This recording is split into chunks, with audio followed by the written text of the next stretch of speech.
Hello and welcome back to Rage Gaming in a new Elden Ring news video. Today we're of course talking about the Shadow of the Erdtree Expansion, which has led to so much speculation and discussion overall. I had two major theories and videos about that, and it's been very fun for me to think about, look at all the possibilities. But now I think it's time for us to ask the big question, when?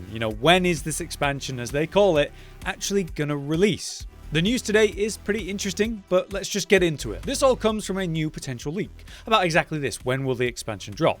Not one, but two very credible sources have overlapping information and story, two separate groups who have a history of correctly revealing insider information. So we'll start with the main one. A potential leak about the release date via Ecstasis, I hope that's pronounced right, of Exputer, a gaming news website. This is surprisingly a credible source, since they've revealed insider information that was proved true before, such as say Death Stranding 2 and the related leaks of that, and further they are a well-known, credible person in the space, followed even by the organizer and host of the massive gaming events like Summer Games Fest and of course the Game Awards, that being Jeff. According to this source, Armored Core 6 is rumored for September to October as a release window. We know it's coming late 2023, but this source says that Armored Core will come in September or October, much more specifically. But here's the important thing we care about here. It's to get that game out, Armored Core 6, before we see the Shadow of Erdtree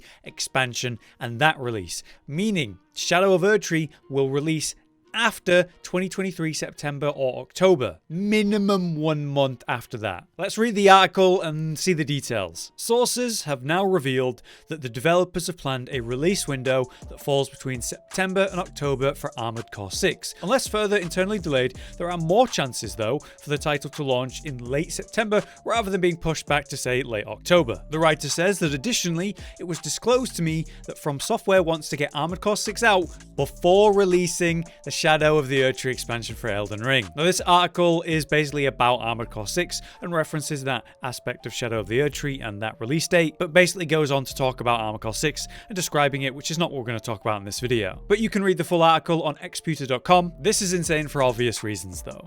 That would mean at best November for Elden Ring's first DLC, a full 21 months since the launch of Elden Ring. That's a staggeringly long time to wait for an update like this, even for From Software.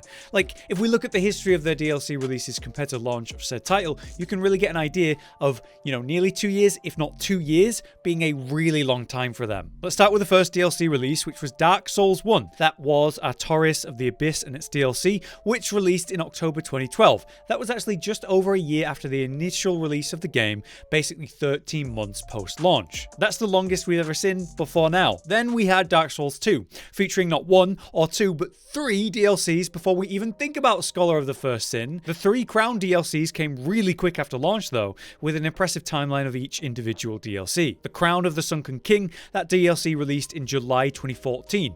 That was just 4 months after the game launched. Incredible. In hindsight, that was weird. Then the Old Iron King, that dropped in August, basically 1 month later, followed by the Crown of the Ivory King, which was in September, again only 1 month later. So it had DLC 1, 2, and 3, 4 months, 5 months, and 6 months after launch. What an incredible release schedule for new content. Dark Souls 2 again went on to get Scholar of the First Sin later on. So yeah, that was the most DLC any of their games have seen. Next though, we had Bloodborne.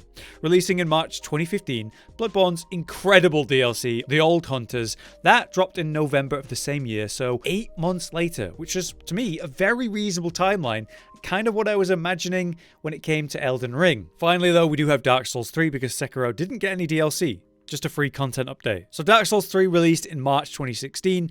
Its first DLC dropped the same year in October, which was Ashes of Ariandel. Following that, its second DLC, The Ring City, that came out in March 2017, so a full year after the release. By the time we hit 12 months, like we just did with Elden Ring, Dark Souls 3 had 2 DLC releases. So, looking at the history of these major content updates, their previous games had a DLC within a year on average, and even multiple by a full year's time in a couple cases. The thing is, with Elden Ring, we may have to wait, if not 21 months, maybe even 2 years before its DLC, which more accurately again, we should call an expansion because that's what they're calling it. So by comparison, this is a really long wait for a proper content update, which is crazy because Elden Ring is From Software's biggest success. For them to wait so long after release It's genuinely impressive. Like, in this situation, you expect FromSoft to be so incredibly pressured to release something that, you know, we have to pay for to make more money as soon as possible. Miyazaki has always had this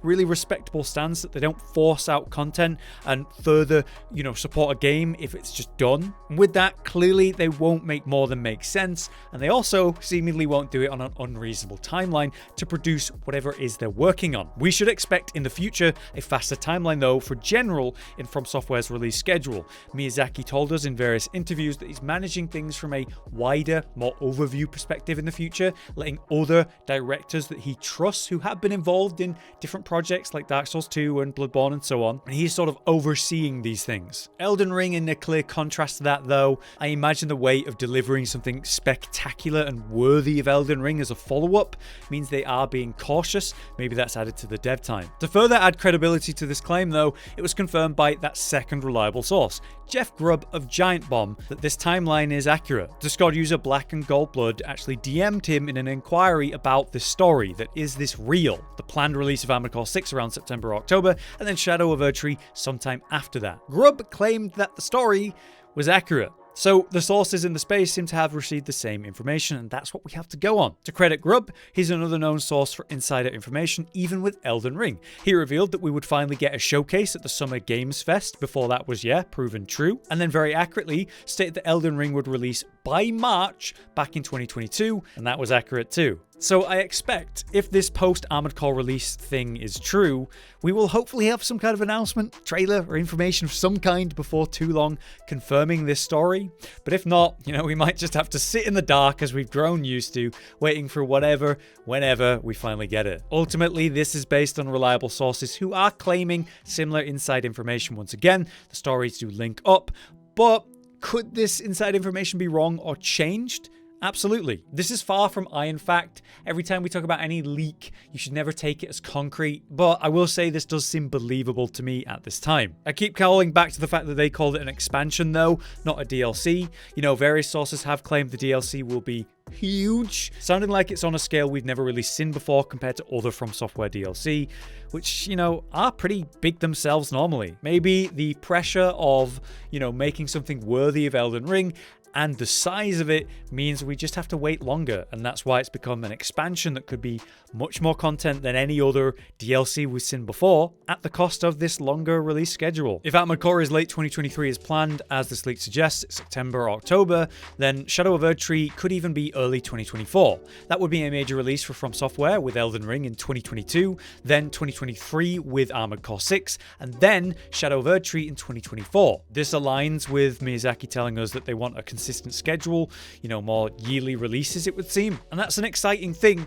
but it's, you know, dampened a bit by the sadness of waiting maybe 2 years for new content updates for Elden Ring. But there you have it. What do you guys think? Will we really have to wait so long for this expansion? Will the size of it make up for that wait? I think whatever we do get, it's going to be great, and it will be worth waiting for. I just know that, this wait is a long one this time. For now, that's the current news I have for you though. I hope this was interesting. But until next time, I've been Hollow, you've been you. Thanks for watching. Josh, Cotton, and Hollow with the videos, dropping the humor like a hammer on your tippy toes, bringing entertainment on a daily arrangement to take our insanity and turn it into entertainment. Yes, I said entertainment twice, to reiterate that it is nice to look into your faces on a mostly daily basis when you let us in your homes to make the whole world a stage. Goodbye.